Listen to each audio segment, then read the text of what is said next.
Good everyone, ladies and gentlemen. Today we have a Should You Talisman episode on the M3 GMC half track.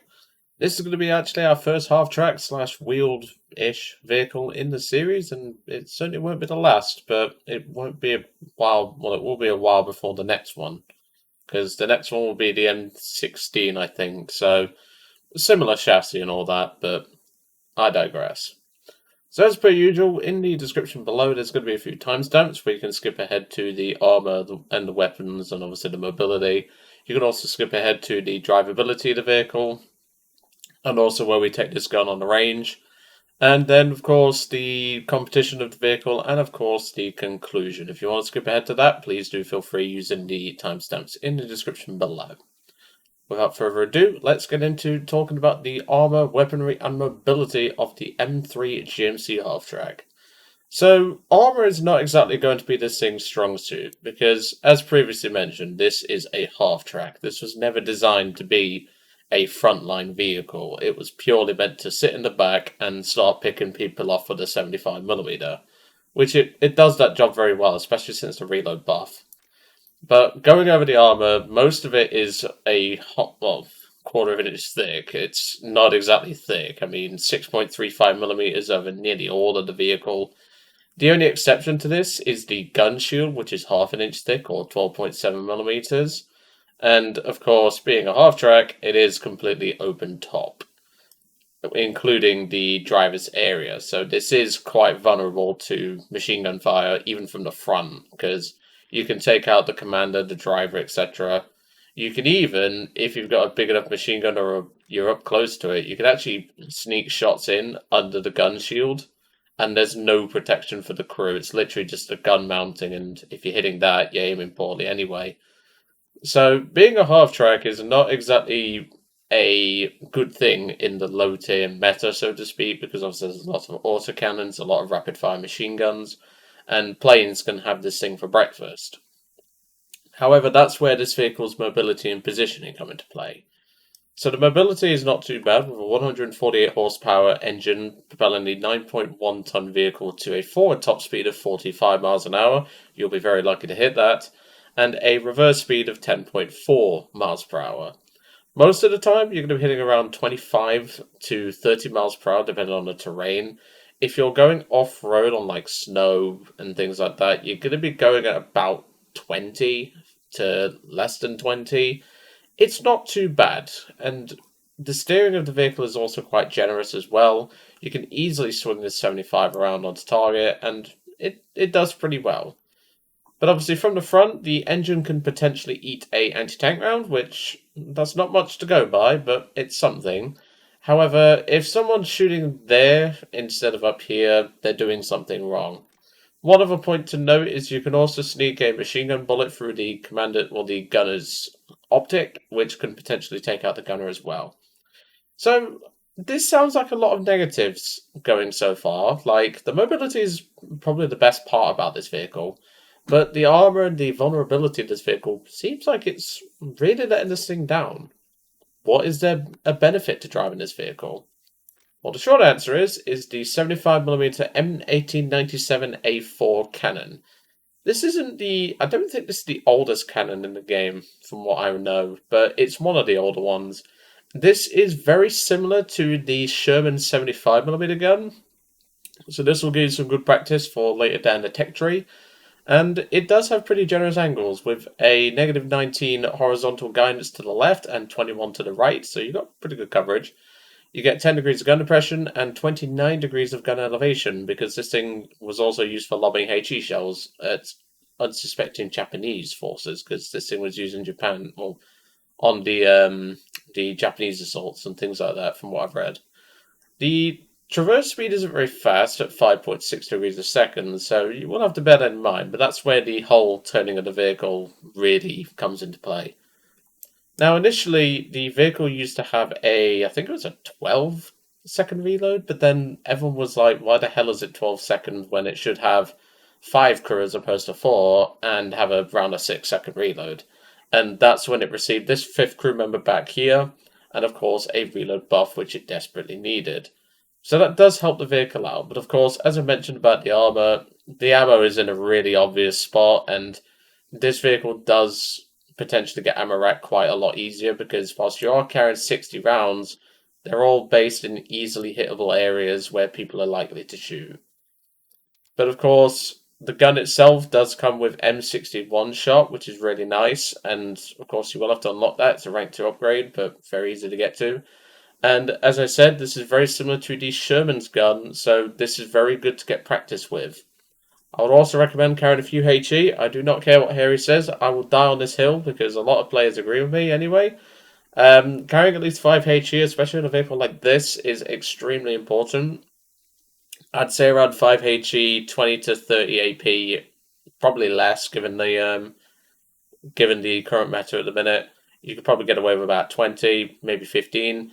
But then a few HE rounds and a few smoke shells. These are very important. They have a pretty decent coverage in terms of the smoke area, and can be very important when you're trying to get out of a bad spot. That's for sure.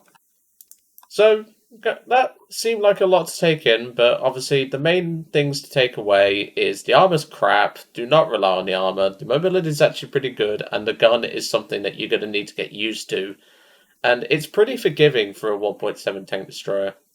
So, let's go into the range and see how the vehicle drives, and most importantly, how that gun does.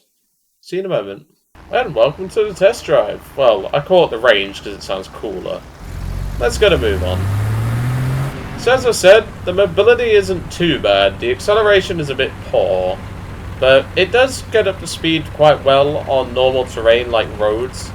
But obviously, off-road, it is going to slow down a little bit, but it's not too bad off-road, especially given the changes recently. It can get it to around 20 to 25 pretty comfortably. And as you can see, the gun does have pretty good coverage to the right, but of course it doesn't have the ability to shoot backwards. But like I said, the vehicle's turning on the spot is really good. You will have to do this old trick. So as you saw there, if I turn with just the wheels, it takes a little bit for the vehicle to get moving. But what you want to do is either drive backwards and do it,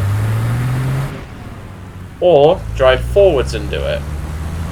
And as you can see there, it's a lot better because then you're not starting in neutral. But anyway, so let's see how the gun does. You can see the optics are pretty generous. Like, this is pretty forgiving for a low-tier tank destroyer.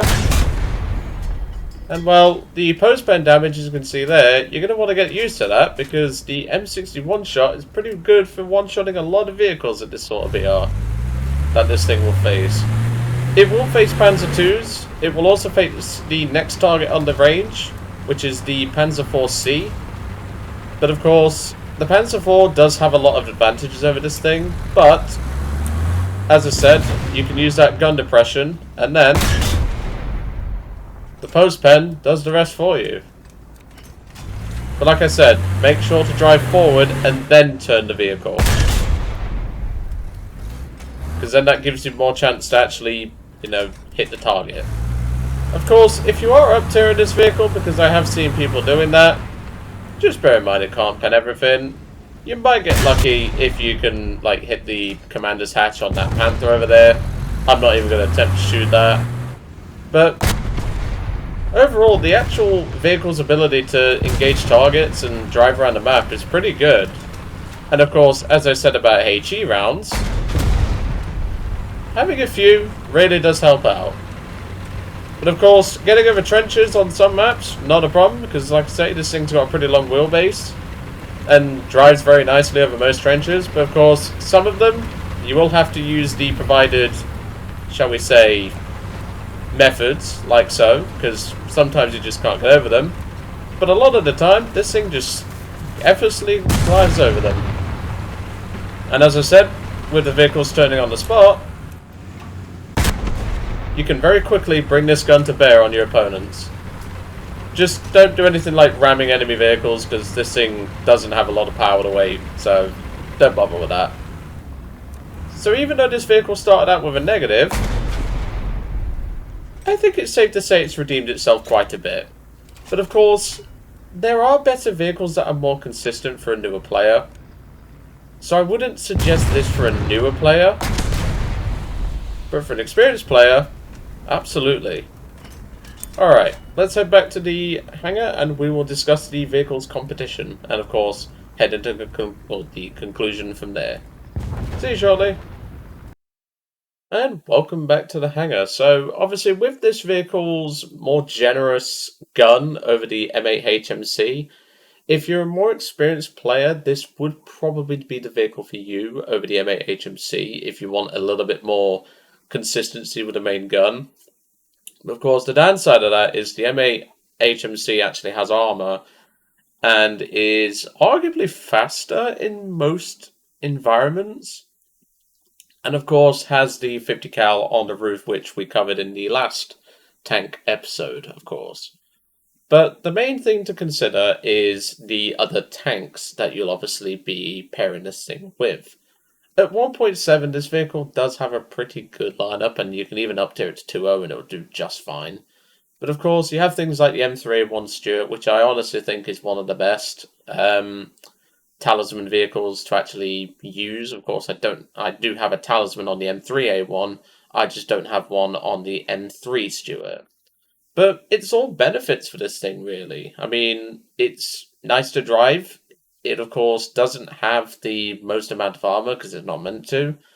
But it's a definite, shall we say, upgrade main gun-wise to the M8 HMC if you want something like that. But of course, there are some trade-offs with that. And originally, if this vehicle would have had its original reload from years ago, this would have definitely been a no in terms of the Should You Talisman series, purely based on the reload because of just how poor it was. But of course, nowadays you have things like the LVT, the M22 Locust, Stuarts, etc., and it's just a lot more forgiving. And whilst I do think it is a very good vehicle, it is definitely not for new players. If you're a newer player, go for the M8 HMC. We have covered this vehicle in a video before, so feel free to go check that out. But personally, I do think this is a good one. But like I said, it's more for experienced players who actually know where to go and where to position this gun, because as you saw in the test drive, or if you've skipped that and you know what the gun can do anyway, then no problem. But you can see the devastation that this gun can cause. The M61 shot is not to be messed with. So that brings us to the conclusion. Whilst I do think this is a very solid vehicle, this is definitely not one for a newer player. This is more for someone who's actually got a bit of experience under their belt. And sure, you're probably not going to Talisman of rank 1 vehicle anyway, but the simple fact of the matter is, this is definitely an option if you want to have some fun in low tier, just to, shall we say, break off the sweat that is the top tier meta at the minute. And this vehicle is definitely one for that job.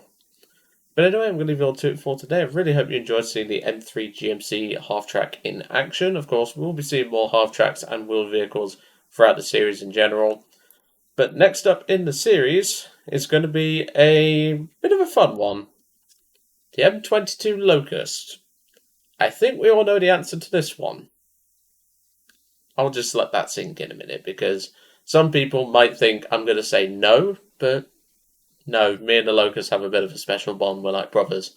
But all I'll say is, Gaijin, where's our British Locust? We use this more than the fucking Americans did. But we'll gloss over that. Anyway, I'll leave you all to it for today. I really hope you enjoyed seeing the M3 GMC in action, and of course, as part of this series, and I will see you all on the next one.